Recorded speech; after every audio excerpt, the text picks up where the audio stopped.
Hello, everybody. Harry here to talk about, of all things, a state Supreme Court election. But it is a really, really big one. To some people's lights, it's one of the handful of most important elections in the whole country.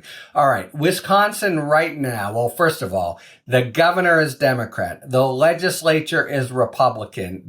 And the Supreme Court winds up having immense power in all kinds of things. The Republican Supreme Court during the last election wound up doing several rulings that made it harder for basically Democrats, poorer voters of color and the like, to vote. All some of the favorite stratagems of the Republicans with ballot boxes being invalidated and the like.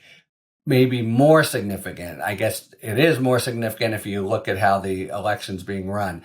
Wisconsin, after the overruling of Roe v. Wade in the Dobbs case, automatically reverted to its abortion law from the mid-19th century. That's what's on the books now, and it is a draconian law. It makes it a felony for doctors to perform abortions, like a 5-year stay in jail. And it makes no exceptions for rape and incest. The only exception is for the life of the mother. So is that going to be held to be unconstitutional under, other provisions of the Wisconsin Supreme Court? So basically, abortion and voting rights are first and foremost on the ballot, and this has become kind of the craziest judicial election people have seen in many a moon. So Tuesday will be a runoff election. There are 2 conservative candidates and 2 progressive candidates running. Now, you're not supposed to use those terms for judicial candidates, but in fact, now it's all kind of in the open. Everyone understands what's going on, and it's as partisan as the most partisan political election, in Wisconsin, which is one of 3-4 states that were most on the fence and mattered the most in 2020, 2022, and the power that court exercises given divided government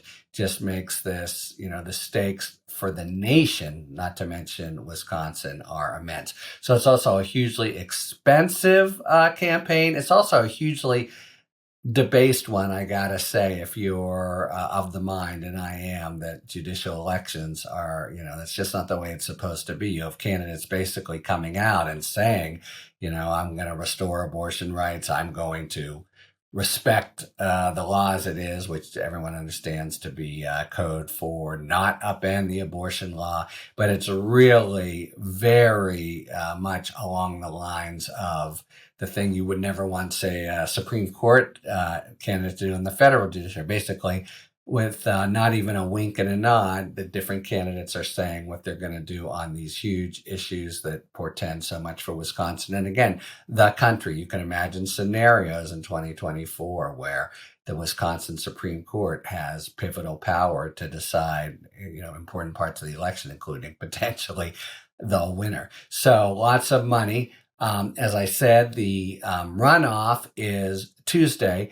And if it is one conservative and one progressive, Katie, bar the door, that's going to immediately become the most expensive, judicial race probably in U.S. history, because it really focuses things. And then the final maybe in April. I'm not positive about that, but what will happen is the top 2 people face off against each other. And if it comes down to somebody in the right camp versus somebody in the left camp, it's going to be, of national moment.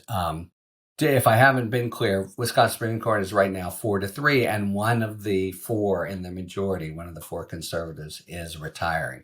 So that's what sets up this whole crazy election that everyone is really looking at. So in Wisconsin, it's like, November with ads everywhere. Everybody has an opinion. but it's all about the court because of the divided government and the outsized power as a practical matter they're going to have. So check out what happens Tuesday, and if it is one liberal and one conservative, fasten your seatbelts for a really intense runoff between the two of them that's going to decide the balance of partisan power on the Supreme Court, and in turn a series of issues starting with voting rights and abortion that's just huge for the people of Wisconsin, and the election, the voting rights ones potentially for all of us. Okay, so stay tuned for Tuesday. After that, the race may move into even more intense posture. If and when it does, I'll be back to follow it for you and give you my sense of what's going on. Until then, talk to you later. Thanks for tuning in. If you enjoyed this video and other Talking Feds content, please take a second to like and subscribe. Talk to you later.